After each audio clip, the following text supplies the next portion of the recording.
मुझे शेयर करनी है कुछ हमारे दोस्तों के साथ भी और हाउस के मेंबर्स के साथ भी। आप सब ने देखा होगा कि at last reference has been filed by NAB. तो सर एक तो मैंने चेयरमैन नैब साहब को मुबारकबाद भी भेजी थी कि आपने रेफरेंस फाइल कर दिया मेरी रिक्वेस्ट पे, और सर रेफरेंस मैंने बाबर रहमान साहब को भी भेजा है, सबको भेजा है ताकि ये स्टडी किया जाए। और जिस चीज़ की मैं जंग इस हाउस में भी लड़ा हूँ और बाहर भी लड़ा हूँ कि स्टेट वर्सेस बिजनेस, नैब वर्सेस बिजनेस को नहीं होना चाहिए, एग्जैक्टली यही रेफरेंस है।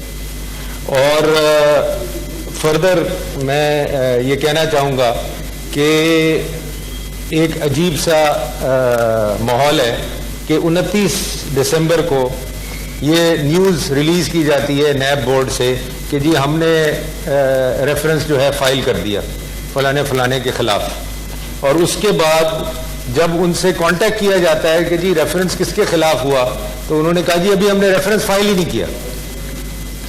तो मैं खुद एक परेशानी में हूँ, ऑल्दो रेफरेंस की कॉपी मुझे मिल गई और मैंने शेयर भी कर ली है सबके साथ, और इस पे मैं चाहूँगा कि एक ओपन ट्रायल हो, क्लोज ट्रायल ना हो, एक ओपन ट्रायल हो।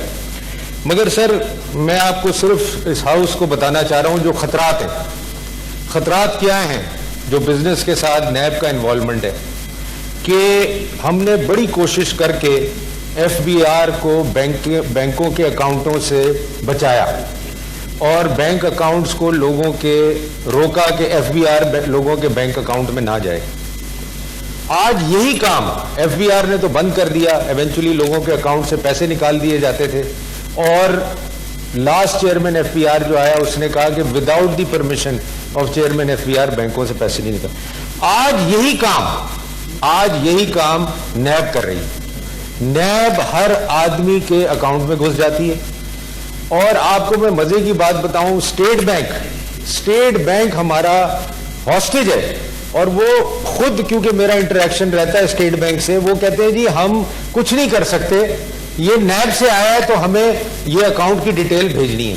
कोई कोर्ट ऑर्डर नहीं है इस मुल्क में, कोई चीज नहीं है। और sir this is threatening the international agreements of Pakistan. Sheikh साहब यहां बैठे हैं, हमने बड़ी मुश्किल से ओईसीडी के साथ एग्रीमेंट किया, और उसमें वेरी क्लियरली उन्होंने ये लिखा कि अगर ये इंफॉर्मेशन मिसयूज हुई तो हमारे बायलैटरल एग्रीमेंट भी खतरे में है पाकिस्तान के, और दूसरी चीजें भी खतरे में। और मैं इस हाउस को बताना चाहता हूं कि किसी का इस मुल्क में अकाउंट सेफ नहीं है, और वो इसलिए सेफ नहीं है कि नैब जिस चाहे अकाउंट में घुस जाती है और उससे जाके इंफॉर्मेशन लेती है और उस आदमी के खिलाफ एक्शन लेती है।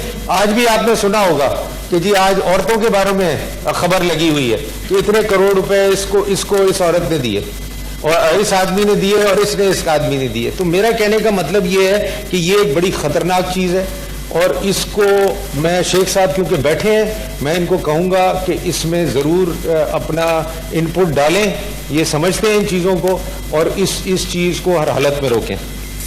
दूसरा सर मैं ये मेंशन करना चाहूँगा कि जो नैब के इफेक्टिव्स हैं जिनको मैं यहाँ बुलाना चाह रहा हूँ, क्योंकि आपने मीटिंग कॉल की, कुछ यहाँ लोगों का ख्याल था कि आपने जो मीटिंग कॉल की कोई मैं डील करना चाह रहा हूँ। मैं, आपको भी पता है, बाबर रहमान साहब को भी पता है, और दो भी शहजाद वसीम साहब को भी पता है जो उस मीटिंग में थे, वो मीटिंग आपने कॉल की, और मेरा नहीं ख्याल कि उसमें कोई ऐसी बात हुई कि मैं कोई डील करना चाह रहा हूँ। आप भी विटनेस हैं, आप बता सकते हैं कि मैंने कोई डील की बात की हो। डील हम और आप खरीद नहीं सकते जी। तो दूसरा ये कि जहां तक मेरे स्टांस का ताल्लुक है वो रहेगा। चेयरमैन नैब कहते हैं जी मैं ब्लैकमेल हो रहा हूँ, कौन उनको ब्लैकमेल कर रहा है, कौन उनको ये कर रहा है, तो मेरी समझ से बाहर है। वो आए हमें बताएं, सेनेट उनके लिए ओपन है, वो आके हमें बताएं उनको कौन ब्लैकमेल कर रहा है और कौन उनसे ये गलत काम करवाना चाह रहा है सर। और फर्दर मैं I will continue with the same issue कि नैब हैज टू, शेख साहब अंडरस्टैंड्स, बाकी भी कैबिनेट अंडरस्टैंड्स कि NAB has to stay out of business. मेरी ये जिद्दोजहद चलती रहेगी, मैं ये लड़ाई लड़ता रहूंगा, चाहे पार्लियामेंट में लड़ूं, चाहे मैं प्रेस क्लब में लड़ूं, चाहे मैं चेंबर्स में लड़ूं। NAB has to stay out of business. और ये सर अगर नहीं होगा तो मैं आपको यकीन दिला दूं कि बिजनेस करना इस मुल्क में और डिफिकल्ट होता जाएगा, लोगों का डर बढ़ता जाएगा। जिस मुल्क में पार्लियामेंट डर जाए तो आम आदमी तो बेचारा वो तो कहीं का नहीं है, बिजनेसमैन तो कहीं का नहीं है। तो मैं ये आपको भी अगेन एंड अगेन ये रिक्वेस्ट करूंगा कि parliament should stand to this situation. Parliament NAB affectees को मिले, ह्यूमन राइट्स वायलेशन जो हुई हैं उनको देखा जाए, जो चीज़ें गलत हो रही हैं, नैब जो गलतियां कर रही है उसको उससे रोका जाए। और अगर ये नहीं होगा तो चाहे स्टेट बैंक हो, चाहे SECP हो, चाहे FBR हो, ये इदारे बिल्कुल ख़त्म हो जाएंगे और ये काम भी नहीं कर सकते अपना। और मैं इन इदारों के भी लोग मेरे पास आते रहते हैं और हमें बताते रहते हैं कि जी नैब से हमें बचाएं। चाहे आप गवर्नर स्टेट बैंक को बुलाएं, चाहे आप SECP चेयरमैन को बुलाएं, किसी को भी बुलाएं, उसने आगे यही रोना है कि जी खुदा के लिए इनको हमारे काम से बाहर निकालें। मगर नैब पे कोई फर्क नहीं पड़ रहा। आपसे भी मेरी बात हुई, जी बिल्कुल आई एग्री विद यू कि जी लेजिस्लेशन होनी चाहिए, लेजिस्लेशन पे हमें कंसेंसस करना चाहिए और लेजिस्लेशन के अलावा कोई और सलूशन नहीं है। और ये मैं अप्रिशिएट करता हूँ बाबर अवान साहब को भी, उन्होंने भी इस पे मुझे सपोर्ट किया और उन्होंने कहा कि जी आप सही बात कर रहे हैं, this is in the interest of Pakistan sir, it is not the issue कि मेरे पे रेफरेंस फाइल हो गया। और मुझे अजीब अजीब किस्म के मैसेज भी आते हैं कि जी हम आप पे और इंक्वायरियां भी कर रहे हैं, आप जितना बोलेंगे हम। मैं कहना चाहता हूं जी मेरे पे जितनी इंक्वायरियां करना चाहते हैं आप करें और जितने केस आप बनाना चाहते हैं बने। ये मेरे कोलीग साथ बैठे हैं, कोई हम इन चीज़ों से नहीं डरते कि हमारे ऊपर केस बनेंगे तो हम बोलना बंद कर देंगे, हम और बोलेंगे। और हर हफ्ते हम प्रेस कॉन्फ्रेंस करेंगे और हर हफ्ते जो नैब अफेक्टीज हैं अब वो सामने आएंगे चेयरमैन साहब, और वो सेनेट में आएंगे, मेरे दफ्तर में आएंगे, कमिटीज़ में आएंगे और वो आके बताएंगे कि हमारे साथ क्या हो रहा है।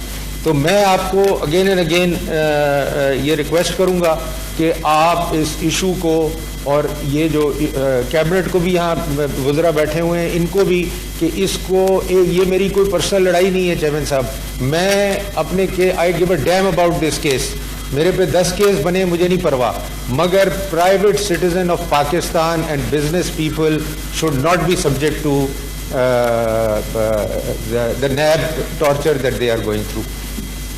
फर्दर सर मैं मेंशन करना चाहता हूँ कि नैब का एहतसाब, नैब के एहतसाब पे क्या ऑब्जेक्शन है, गवर्नमेंट को नैब का एहतसाब करने में क्या ऑब्जेक्शन है, नैब के लोगों को बुलाने में क्या ऑब्जेक्शन है। मैं अखबार में सुनता हूँ कि इंजीनियर मंगी साहब जो हैं हमारे DG, वो उनकी फैमिली मुल्क से बाहर रहती है। तो भाई अगर वो बाहर रहती है तो उनका हम क्यों नहीं पूछ सकते, हम उनके रिटर्न, वो हमारे रिटर्न निकालने में तो बड़े उस्ताद हैं, हमारी चीजें एंट्रीज चेक करने में तो बड़ी आगे बढ़ते हैं, तो हम उनके लिए क्यों नहीं चेक कर सकते कि जी इनकी फैमिली बाहर कैसे रहती है, कैसे ये अफोर्ड करते हैं बीइंग अ DG नैब कि इनकी फैमिली बाहर रहे, कौन इनके एक्सपेंसेस देता है, कौन इनके ट्रैवल एक्सपेंसेस देता है, इनके रिटर्न हम क्यों नहीं मंगा सकते और हम चेक कर सकते हैं, हम बिल्कुल कर सकते हैं और हम करेंगे सर। और मैं आपको ये बताऊं, चाहे मैं हूं चाहे मेरे यहाँ कोलीग्स हैं, दे विल डू एहतसाब ऑफ नैब। जब तक ये नहीं होगा मेरी जिद्दोजहद चलती रहेगी, जब तक नैब वाले आके अपने एसेट्स डिक्लेयर नहीं करेंगे पार्लियामेंट के अंदर और हमारी कमिटीज के अंदर, ये जिद्दोजहद चलती रहेगी, चाहे मेरे पे जितने केस भी बनाए जाएं। और मैं एंड में और ये कहना चाहूँगा जी कि जो डिस्क्रिमिनेशन हो रही है उसको भी हमें देखना चाहिए कि ये डिस्क्रिमिनेशन क्यों की जा रही है, ये क्या वजह है डिस्क्रिमिनेशन की। एक तरफ आप कहते हैं हम अक्रॉस द बोर्ड, शेख साहब यहाँ बैठे, कुछ दिन पहले मैंने सुना कि इनको एक नैब से नोटिस आ गया।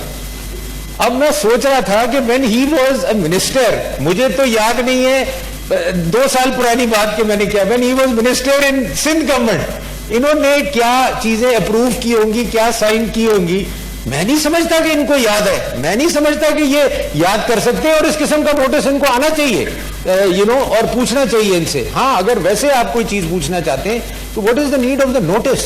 तो मैं ये सिर्फ एक आदमी को जलील करने के लिए, एक आदमी को खराब करने के लिए, सर हम तो बर्दाश्त कर लेते हैं। आपने देखा कि अभी हमारे जो कल PAC ने, मेरे ख्याल हमारे मेंबर्स भी थे उसके अंदर, कि जी खुर्रम साहब की जो डेथ हुई है उसकी PAC ने कहा है कि इसकी इन्वेस्टिगेशन किया जाए।